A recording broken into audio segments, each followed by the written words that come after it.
Hey there, Nation, and welcome to the show where we help you to play miniatures wargaming on a budget. It is I, Commander Cheapskate, and we are back with another episode of Tales from the Tackle Zone Season 2. This series is dedicated to our Blood Bowl battle reports, and this is battle report number 21. It is a game taking place in the Old World Conference between the Shambling Undead as well as the Goblins.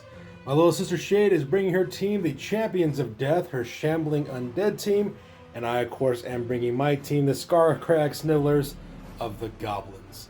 So this one's actually kind of a cool, kind of a neat kind of game going on in this one for a couple of reasons. First of all, our teams are actually doing pretty well, all things considered.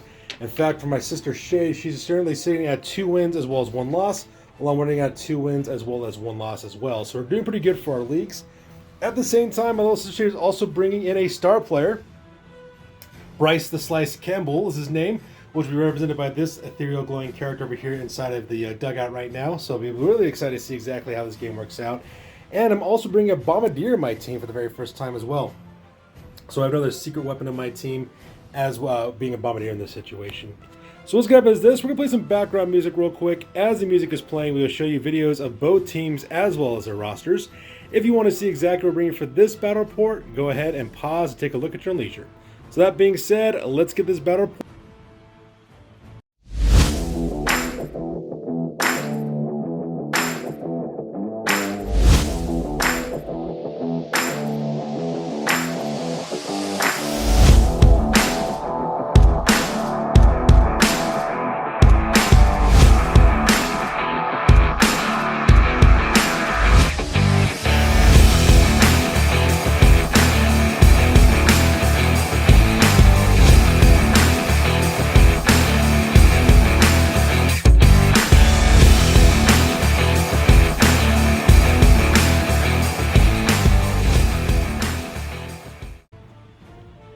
Alright, so let's talk about the pre-kickoff real quick. So as you can see, my little sister Shade will be taking the offense on this one. She will be receiving the ball for the first half of the game. I actually won the coin toss in this one. I called heads and heads popped up. So I elected for my little sister to actually receive in the first half, so in the second half I can receive the ball as well. So as you can see, my little sister Shade is kind of like this kind of like anchor looking kind of offense going on over here, while she's got her goal runners back over here. At the same time, I'm going for a little bit of a chevron defense with a second rank of Goblins in order to intercept my opponent. Now, unfortunately, since I am Goblins, my opponent is stronger than me, but my plan is to mess up her running game because the Shambling Undead is a running gang, which means that basically what the idea is that they're really not really give so much at passing as they are taking the ball and running it across the field. So hopefully I can screw up with their tackle zones, have intersecting tackle zones, and stop them from actually accomplishing their mission on this one.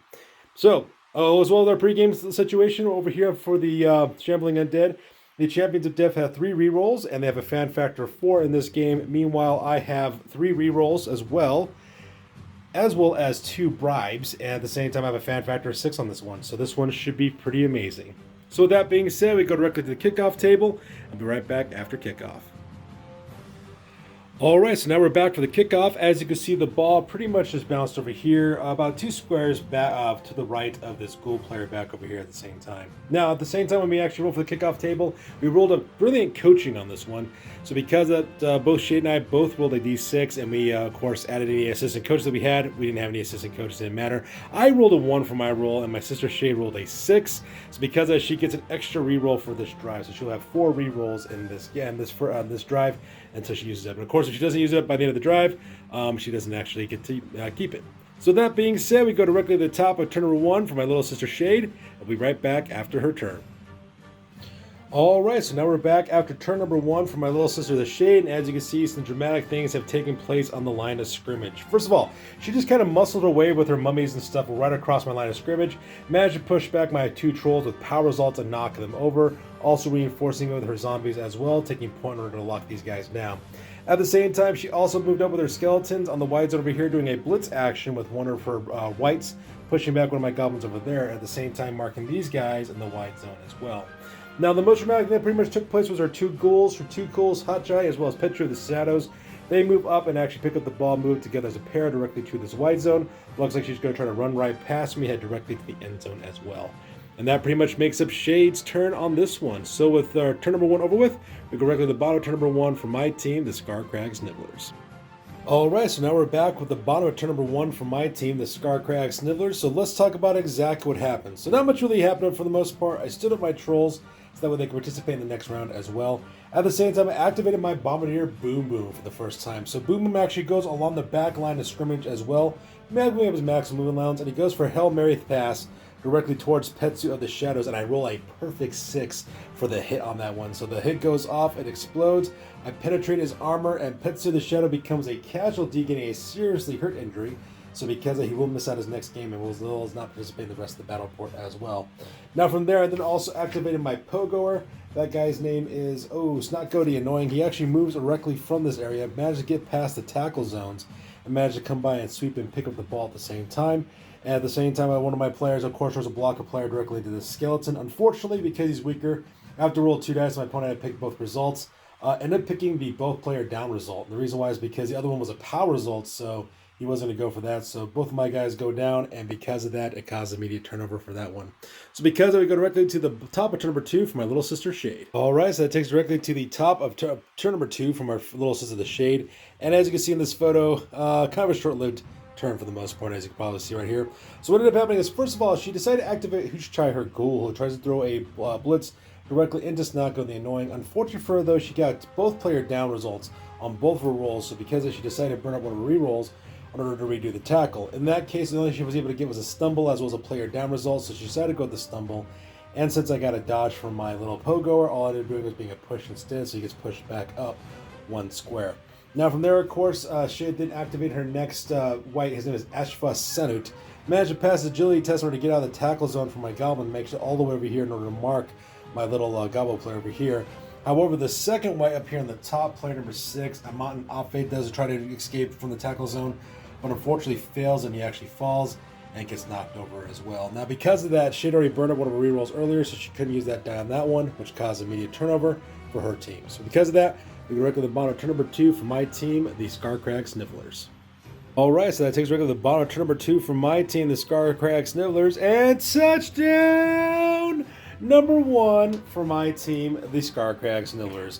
Once again, my Pogoer managed to get the touchdown on this one, so let's talk about what ended up happening. So first of all, over in the line of scrimmage, I decided to throw some blocks directly into the mummies, as was the zombie that made up the center line. Managed to push those guys back, which is all kinds of fantastic. However, the big play, though, took place over here. First of all, I sent one of my players up here, player number 7. His name is Snicknick. He tries to move up in order to try to mark one of these players, but unfortunately just couldn't close a distance to do so. So I decided to activate Boom Boom, which is my bomber. And I got to miss so far. He is doing an excellent job so far. So Boom Boom moves up his normal movement allowance right next between these players over here, and he decides to throw a grenade directly into this spot right over here. Now, unfortunately, when I threw the spot in there, I forgot that my Pogo was also bordering that spot as well, so I got extremely lucky. So I rolled a 6 for everybody around that spot to see if they got hit. Managed to hit both the white as well as the ghoul. Managed to hit both those guys. Put a stun result on the ghoul as well, which is absolutely fantastic. Luckily for me, though, I didn't roll a 4 up to hit my Pogoer, so I got extremely lucky there. So far, Boom Boom has been paying off dividends with his scoring ability. So because of that, freed up Snotgo the Annoying, so Snotgo the Annoying actually rushed it all the way to the end, rushing it twice, and making it all the way to the end zone, earning him 3 star player points, and at the same time also giving me an extra touchdown. So that being said, real quick, Shade and I are going to both re-rack our teams. We'll be right back for top of turn number 3. Alright, so now we're back for the kickoff. As you can see, once again, my sister Shade's gone for this kind of anchor type of deployment for her offense on this one. I've gone with a shovel on deployment in order to create a screen to prevent my opponent from actually making any run-throughs. Now, because one of her ghouls is out of commission, Shade actually had a ghoul, Hoochjai, actually back over here, but when the ball went for the kickoff and went for a high kick is what it did. So because she's able to move Hoochjai directly to where the ball landed, which is right over here. So because she did pass her agility test, was able to capture the ball as well. So because she will begin turn number 3 in possession of the ball. So with that being said, we go directly to the top of turn number 3. I'll be right back after the turn 3 actions. Alright, so that takes directly to the top of turn number 3 for Shade and her team, the Champions of Death. And as you see, quite a bit of dramatic things have taken place on the battlefield. So let's talk about what ended up happening. So one of her mummies, player number 1, Aphib at the Sands, throws a block directly into Pillow Pants, one of my trolls. Not only does he get a power result, he also cracks my armor as well, using that Mighty Blow ability, and puts a casualty directly onto Pillow Pants, my troll. No, Pillow Pants! So because that, Pillow Pants is badly hurt, so I'm lucky that way. It could have been much worse. So he will miss out for the rest of the game as he is currently in recovery. But at the same time, though, I'm one less troll in my line of scrimmage, which is really, really bad as well. Now, from there, of course, she does manage to push a couple back of my players, and she also marks a couple of my players down over here in the white zone, and does exactly the same thing over here in the top. Meanwhile, though, she is moving one of her whites over. Player number 5's name is Ajtha Senut. Moves him directly from this white zone up the line of scrimmage because I think he's going to try to run interference for Huchai, which is her ghoul, and her ghoul Huchai actually moves up directly towards this wide zone as well. And that pretty much makes up her turn for this one. So with that being said, we go directly to the bottom of turn number 3 for my team, the Scarcrag Snivellers. Alright, so now we're back with the bottom of turn number 3 for my team, the Scarcrag Snivellers. And as you can see, some important things have taken place on the battlefield. For the most part, I was able to push back a couple of guys along the line of scrimmage, but the biggest dramatic plays took place over here in the backfield. So first of all, Satgo the Annoying actually pulls a blitz action directly onto this white. Managed to push him up a square so that way it frees up Boom Boom, and then Boom Boom, of course, rolled a perfect 6 for his throw and lands with explosion directly onto Huchai. Managed to put a stun result on him as well, and the ball bounced over to the 8 o'clock position down over here below. Now from there, I then sent in my player number 8, Bazin. Bazin the Goblin actually went around the end zone over here, wide zone over here, and actually looped back again to pick up the ball, passed his agility test, so that way he's in a position at the ball as well. Meanwhile, I tried to push a couple of guys around, moving some skeletons as well as some zombies and some mummies for the most part. However, the big disaster took place over here with this player. This guy does try to throw a block directly into this skeleton player, and he gets a player down result. And the reason why is because the first one was a power result, and the other one was a player down result. Of course, because I'm lower strength, my opponent gets to choose the result, so he chose player down. And that pretty much makes up the entire turn for turn number 3. So that being said, we go directly to the top of turn number 4 for my little sister, the Shade. Alright, so now we're back for the top of turn number 4 for my little sister Shade, and as you can see, a lot of things have occurred right up here in the wide zone. So for the most part in the line of scrimmage, they do manage to take out Lister Fiend real quick, put a power result on him, knock him over, as well as Beernack, which is Two-Face, which is my team captain as well as knock over some guys down over here as well. But the most dramatic movement, of course, took place over here on the top of the table. So Ajtha Senut originally tries to throw a blitz action directly into player number 8, Bazin, which is my goblin that was in control of the ball. Now, unfortunately, only got a push result, so nothing much really happened from there. But skeleton player number 9, Neath, decided to throw a block directly into Bazin. Managed to get a power result and push him over, and the ball bounced over one square as well. So because I'm no longer in possession of the ball, and now the ball is out in the open. Now, what ended up happening is that this white player over here, his name is Amatan Apfe. He tries to escape the tackle zone from Snotgo No Annoying, which is my Pogo, in order to try to get the ball so that way he can run directly to the end zone.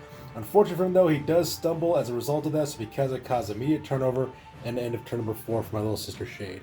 So that being said, we go directly to the bottom of turn number 4 for my team, the Scarcrag Snivellers. Alright, so that takes directly to the top of turn number 4 for my team, the Scarcrag Snivellers. And as you can see, some chaos is taking place directly over here in the top of the white zone. So let's talk about what ended up happening first. So Boom Boom activates first. So Boom Boom decides to throw one of his bombs directly into the center of this cluster right next to Huchai. Managed to cause the bomb to explode and managed to put 2 players directly into the knockout box, which is one of the whites as well as the white zombies. So that part was amazing. What that did is allow Snotgo the Annoying, I'm sorry, not Snotgo the Annoying, what that allowed is for this player over here to throw a block directly into the skeleton player and actually push him back a square, and allow Snotgo the Annoying to use his pogoing ability to go up, grab the ball, and then make his way directly to the end zone, and that's where he's currently located. At the same time, I also managed to move one of my goblins away from the line of scrimmage, having to escape a tackle zone, make his way to land some support as well. But the problem was I tried to do exactly the same thing with player number 3. His name is Grogaz. He's one of my goblins. Unfortunately, he failed his agility test to escape the tackle zone, and I decided not to burn up my reroll because I only had 1 left for this half, so I decided not to go for it. But unfortunately, the armor gets cracked, and he gets a casualty roll on the top of that. So Aphib of the Sands gets another 2 star player points for putting a casualty in the casualty box, and just like that, one of my goblins in the box. Luckily for me, that I rolled a badly hurt result, so because that could have been much worse. Because he will no longer be allowed to participate in this particular turn of the game. And at the same time, I'm also 1 goblin lineman short. So, as you can see, cause immediate turnover, which takes directly to the bottom of turn number 5 for my sister Shade. Alright, so that takes directly to the top of turn number 5 for my little sister Shade. And it was kind of a mixed bag for her for the most part. She managed to knock over a couple of my players as well, scattering my entire line of scrimmage. I no longer have a formation of line anymore, which is kind of sad. And this is also the most amount of casualties I've ever taken in a game. We'll talk about exactly what happened there in a second. So what ended up happening, of course, is that this skeleton warrior, player number 9, Nath, does try to throw a block directly into Snotling the Annoying. But unfortunately for him, though, he's only going to get a push results because he gets shoved down one space over instead. So from there, of course, my little sister Shay then takes a couple of players that have a peel off in the line of scrimmage in order to intercept this Pogor, because the last thing she wants is my Pogor to actually score another touchdown as well. However, what obviously some of the most dramatic things that took place, of course, is she sent Aveb of the Sands doing a blitz action directly into Boom Boom, managing to get a power result as well as a knockover, so that part was kind of sad. I don't know, I guess this Bombardier has been upsetting my sister or something. But the most dramatic thing took place over here. This skeleton player over here, I believe that's skeleton player number 12, that's sure the Gifted. He throws a block directly into player number 3, his name is Grogaz, and he managed to get both player down results. So because of that, my little sister Shade re-rolled a die because she got a player down and both player down results. And when she rolled for 2 block dice, she rolled 2 player down results. So because of that, Thatcher the Gifted does go down, but he's perfectly fine. But managed to crack the armor of player number 3, Grogaz, and managed to put him in the knockout box, in the casualty box, badly hurt. So he will not be participating in the rest of this battle report as well. So I've been getting really lucky on my casualty rolls, even though I've been taking a ton of them this round, which is something very different for me because I'm usually the one used to dishing out the punishment, not necessarily taking the punishment, so that part was kind of insane. But unfortunately for her, though, that does cause immediate turnover, so that takes directly to the bottom of turn number 5 for my team, the Scarcrag Snivellers. Alright, so that takes directly to the bottom of turn number 5, and touchdown number 2 for the Scarcrag Snivellers. So let's go and talk about exactly what ended up happening. So player number 6, MVP Burstnik. Burstnik does a hook around and does a blitz action directly into the skeleton. Managed to get a power result which knocks him over as well, which frees up my Snotling the Annoying, which is my Pogor. He goes for it using his max move allowance and rushes forward twice and makes directly to the end zone, scoring a second touchdown for my team. So because of that, we're going to be right back. We'll come back again for the top of turn number 6 after both of us re-rack. We'll talk about exactly what happens during the kickoff. We'll be right back after this. Alright, so now we're back directly at the top of turn number, not turn number 6, I apologize. We're now back for the kickoff, and the ball ended up going right over here when it got done scattering. For this one, it was actually high kick, I believe is what it was called, so because that D3 plus 3 players on the receiving team was able to move 1 square forward. So my little shade actually got 4 players move forward 1 square. She moved up one of her zombies up here at the top in order to create this kind of breezeway over here. She also brought out Bryce the Slice Campbell out of the reserves box with this drive. So because he also moves up 1 additional square in order to do a blitz action directly in this area. And same thing with a couple of these skeleton warriors and whites as well as her ghoul over here.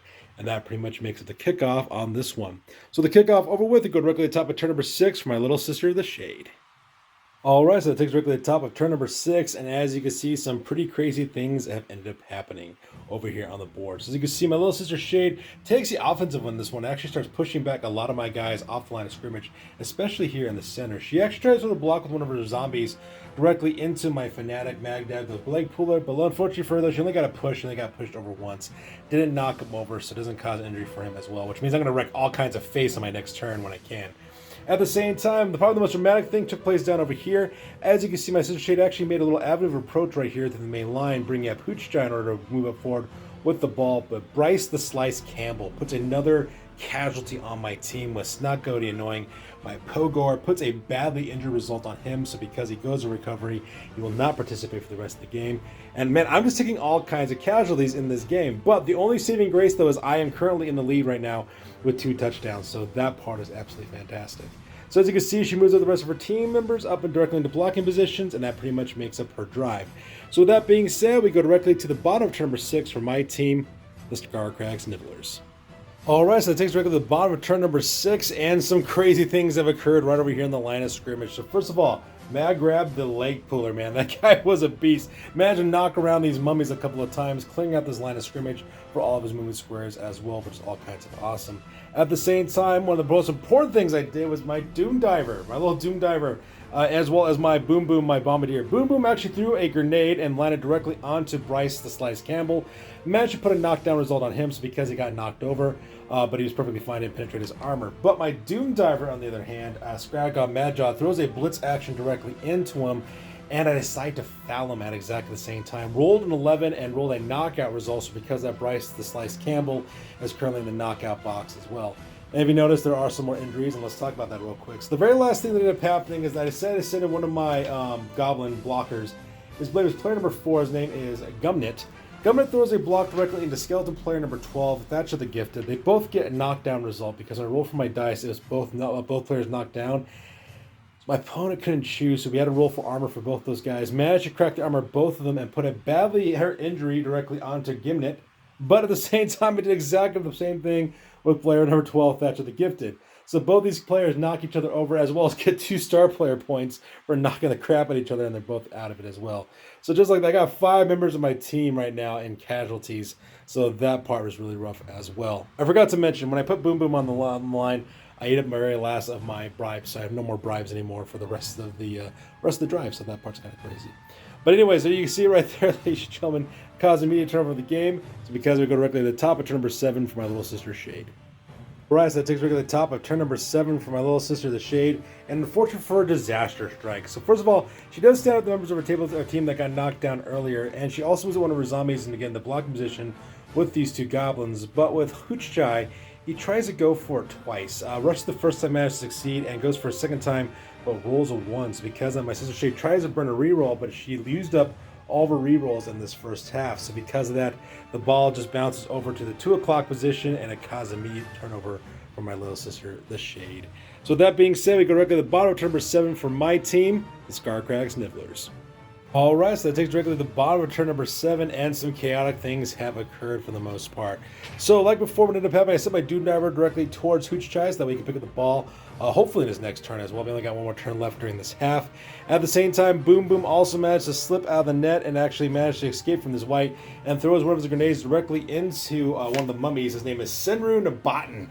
Managed to put a badly hurt result on him by cracking his armor. So just like that, he will miss out the rest of his game as well, causing all kinds of casualties on my little sister Shane. I also put more for zombies in the knockout box as well. So that part was absolutely fantastic.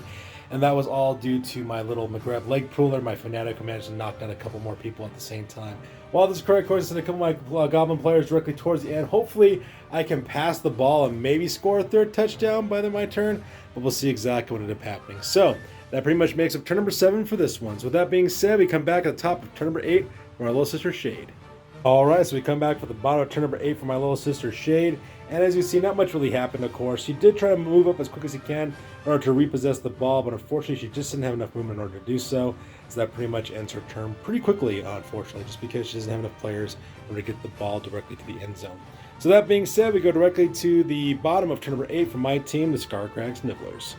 Right, so that takes directly to the bottom of turn number 8, and for my team, I'd have my Gig Leg Perler, my Doom Diver. He moves up and actually picks the ball and manages to escape out the tackle zone and moves up his maximum allowance. And then he tries to do a Hail Mary pass throwing the ball, but obviously it doesn't make it. It just kind of lands right over here for the most part, which causes immediately end of the turn. But, you know, trying to go for it. I mean, who knows? I could roll a 6, you know, actually stick it. So, unfortunately, though, that pretty much ends the first half of the game. So because of it, we'll be right back. We'll have to react for the second half.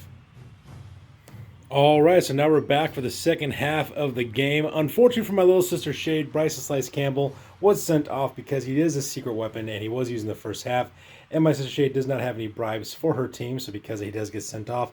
But as you can see here, she's actually doing pretty good. She is short 3 players, but she is pretty good, doing a pretty good job covering the pitch. Me, on the other hand, I lost both my Fanatic as well as Boom Boom, my explosives guy, and I have no more bribes. So because of that, and like I have like 5 team members gone. So as you can see right here, I have like, what is it? I have 5 goblins, a Doom Diver, as well as a troll, and that's all I have. So for the second half of the game, this is going to be very interesting to see exactly what ends up happening, unless of course I cause some massive casualties, but we'll see what's going on real quick. So because of that, I received the ball. The ball does scatter over here right behind the troll when it's all said and done. When we actually rolled for the kickoff event, we rolled perfect weather, changing weather for the kickoff event.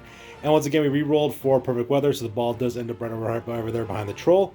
And so because of that, we go directly to the top of turn number 1, this time for my team, the Scarcrag Snivellers. We'll be right back after my turn 1 activations. Alright, so that takes directly to the top of turn number 1, and for my activations, I don't have very many of them, so the game was actually kind of short. All I really did was able to push back, oddly enough, all of my sister's members on the line of scrimmage. Just because a lot of them are either being pals or being knocked or stumbles, and these guys don't have dodge for my opponent. So because of that, she'd often usually pick the one that came up for push, because otherwise she'd actually risk losing some of her guys. So because of these guys do get pushed back. Perhaps the most dramatic thing that took place though was my Doom Diver Mega Lake Leg Trooper. He actually runs up directly behind my Troll. My Troll then takes him and throws him. Manages to stick the landing. I did have to burn up one of my rerolls in order to make it accurate for actually to be thrown pretty good. So because he does land over here, and that's where he pretty much ends up. I also have a couple of Goblin players who rushed up forward in order to try to catch up to him to give myself some options so that way I can get rid of the ball. So because we go directly to the bottom of turn number 1 for my little sister Shade. Alright, so we go directly to the bottom of turn number 1 for my little sister Shade. As you can see, she pretty much dominated this entire round. As you can see, she only pushed my Goblins back, but she also caused 2 knockouts from my Goblins as well. 3 of my Goblins have been knocked out right now in the knockout box. I got 5 in the casualty box as well. At the same time, she also swarms my Doom Diver, completely surrounded by these people, and it's just all kinds of bad. I just realized right now that I am really seriously lacking in manpower right now, and this could turn out like a very bad game for the second half for my team. So that being said, we go directly to the top of turn number 1 for my team, the Scarcrag Snivellers. Alright, so now we're back to the top of turn number 2 for my team, the Scarcrag Sniveller, and as you can see, disaster strikes. My grab leg puller, my Doom Diver, fails his agility test, so he does get knocked over, also loses possession of the ball. The ball bounced over directly 1 square down, and to make matters worse, his armor does get cracked, and he does go down with a bad injury. So because he is currently hurt right now, and he will miss out the rest of the game. So I will make a full recovery, which is kind of nice, but as you can see, my entire team is pretty much out of commission right now. The only thing I have right now is 2 Goblins on the field and a Troll, so this is going to be really bad for the rest of this drive. So that being said, we go directly to the bottom of turn number 2 for my little sister Shade. Alright, so it takes me to the bottom of turn number 2, and as you can imagine, Shade just rushes forward with everything she has. Hooch Child the Ghoul does manage to pick up the ball, no problem, moves up his max and moves allowance directly towards the end zone. As you can see, the rest of them start swarming up forward as well, heading directly towards the end zone as well, and also knocking over my Troll, Lister Fiend, which is also kind of sad as well. And that pretty much makes up my little sister Shade for this one. So the next turn, we go directly to the top of turn number 3 for my team, the Scarcrag Snivellers. So we're back for turn number 3 for my team, the Scarcrag Snivellers. All I managed to do is stand up my Troll as well as one of my Goblins, as well as move up my Goblin up here in the wide zone as quickly as he possibly can. It's a pretty short turn because I only got 3 players on the pitch right now, which is absolutely horrific, all things considered. So because of that, we go directly to the bottom of the turn for my little sister Shade. Alright, so now we're back to the bottom of turn number 3, and disaster has struck for my team, and good news for Shade. As you can see, your Shade is inching her way closer directly to the end zone. I have 1 player left on the field, my one lone Goblin. What is it? The 8th of the sands, there was a block action directly into Lister Fiend, my Troll, and managed to put a badly hurt injury on him as well, so because he is now badly hurt, he will not be able to participate in the rest of the game, but he'll make a full recovery, so that part's kind of nice. At the same time, this zombie over here, zombie player number 14, Hathor, managed to throw a block directly into player number 8.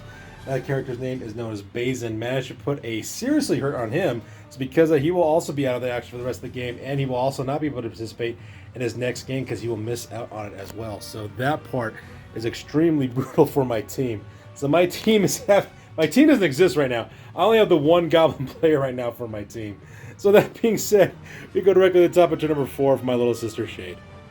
Alright, so that takes me to the top of turn number 4 for my team, and we also kind of combine this with Shade's team as well, so let's talk about that real quick. So for my movement, I just moved up my Goblin player up his normal maximum movement allowance in order to try to stop him, and Shade for turn number 4 got touchdown number 1 for her team, the Champions of Death. Hoochie made it directly to the end zone, and also managed to score for her very first touchdown for the game as well. So that being said, we're going to go directly to after kickoff. We'll go re-rack my players, and we'll come back after kickoff. So we'll be right back after this. All right, so now we're back after kickoff. So let's talk about exactly what happened. So I have 1 guy left. His name is Beersnick. Is his name. I floated my rolls for my knockout box, so my guys cannot come back in. I only got 3 players left in my knockout box. The rest are all casualties, by the way, which is absolutely insane.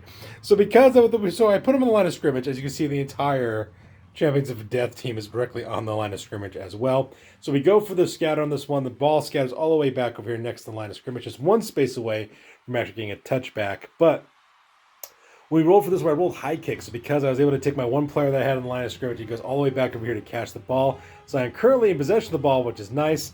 So with that being said, that takes directly to the top of turn number 5 for my team, the Scarcrag Snivellers.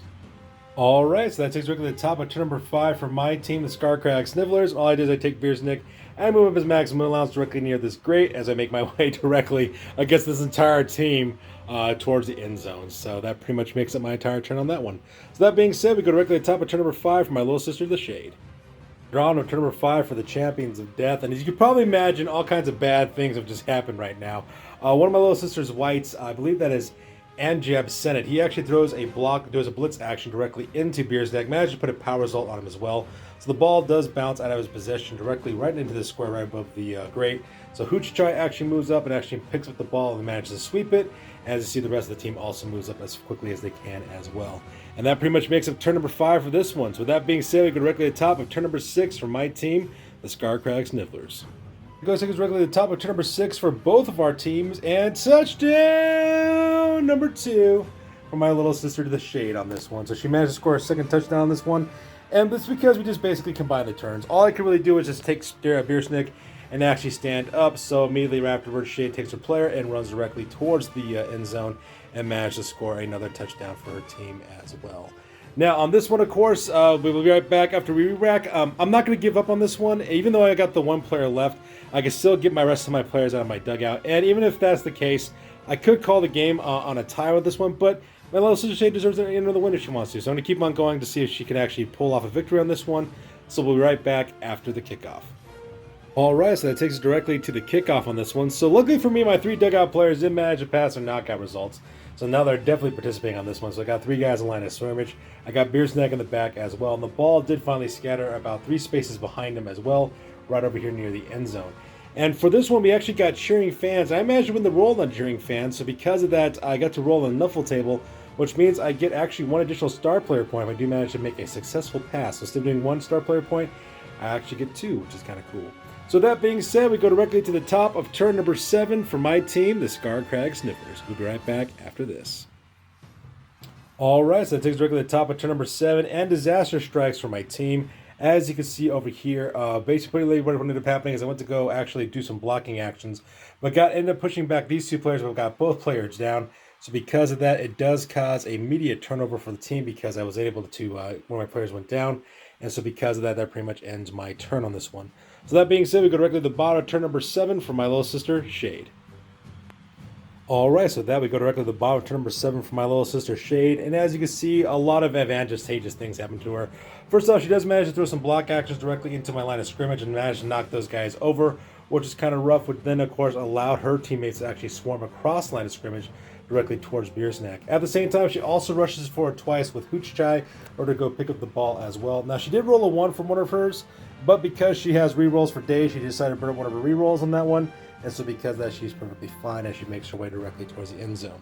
So that being said, that takes directly to the top of turn number 8 for my team, the Alright, so that takes directly to the top of turn number 8 for my team, the Scarcrag Snivellers, for my last action. I go to try to pick up the ball in order to try to run out the clock so that way I can at least get a draw on this one. But unfortunately, when I went to go pick up the ball, I screwed up my agility roll. I rolled a 1. So because I did burn up one of my rerolls in order to do so, and I rolled a 2 this time, so because of that, the ball does bounce over one more square directly to the end zone. And that pretty much makes it my last turn for this one. So with that being said, we come back to the end of the turn of turn. So we go directly to the bottom of turn number 8 for my little sister Shade, and touchdown number 3 for the Champions of Death, as well as for the Shambling Undead. My little sister activated Hoochchai, then moved in and picked the ball right directly to the end zone, scoring the 3rd touchdown for her team, and at the same time a victory for her team as well.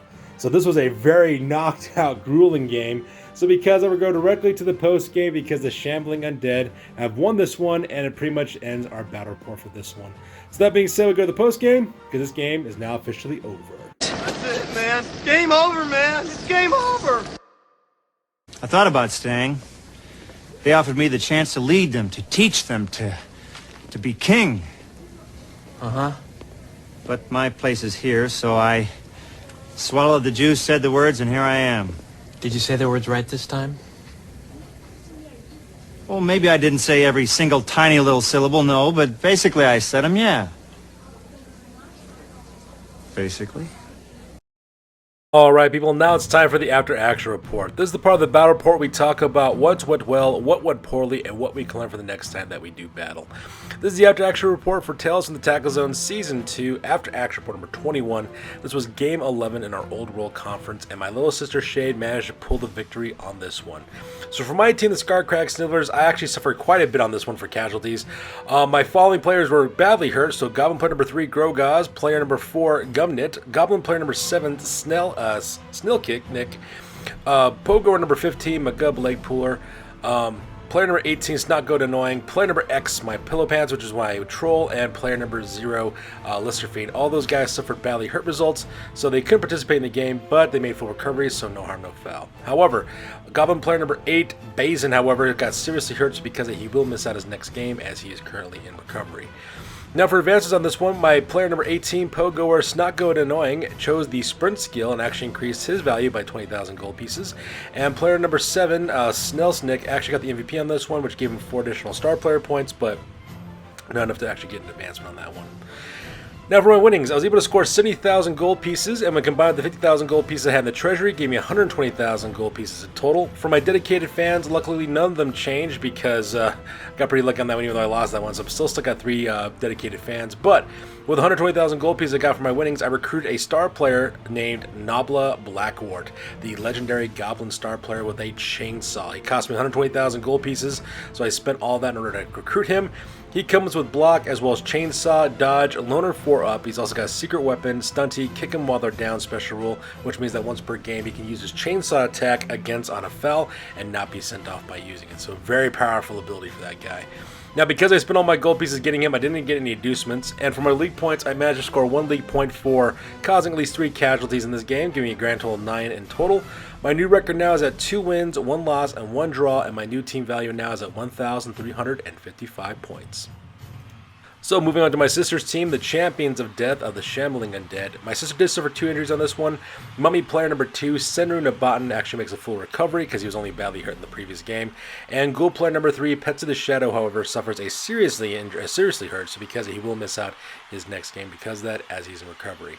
Now for advances on this one, gold player number 4, Hutch Chai, decided to choose the block skill and also increasing his gold value by 20,000 gold pieces, so he has both dodge as well as block, which is a really good combination for a ghoul to have. And at the same time for the winnings, my little sister managed to score 80,000 gold pieces, and when combined with the gold pieces she had in her treasury, gave her a grand total of 100,000 gold pieces. Now for recruitment, she didn't actually recruit anybody at this time, but she did purchase 1 bribery inducement for 100,000 gold pieces, and so because she used her entire treasury on that one. Now when it came to her dedicated fan base did grow by 1, so now she's got 4 dedicated fans in total. For league points, she scored 1 league point for earning 3 or more touchdowns, as well as causing 3 or more casualties, and 3 additional league points for winning the game, giving her a grand total of 12 league points in total. Her new record now is at 3 wins as well as 1 loss, and her new team value now is at 1,380 points.